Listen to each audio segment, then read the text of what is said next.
ተረጋግቼ እንድኖር ከሚያደርጉኝ ነገሮች መካከል አንዱ ቀደር ነው። ዝም ብለን እንብሰከሰካለን እንጂ ዱንያ አላህ ከጻፋት ልክ አታልፍም።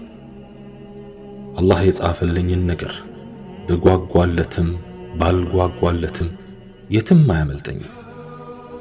ያልጻፈልኝ ነገር ብወጣ ብወርድም በኔ ድካም አይለወጥም። ቢሆንም ግን ከመልፋት አልቦዝንም። አላህ ስብሓንሁ ወተዓላ የጻፈልኝን ነገር የትም ይሁን የት አገኘዋለሁ። በመካከላችን ያለ ርቀት አይገድበውም።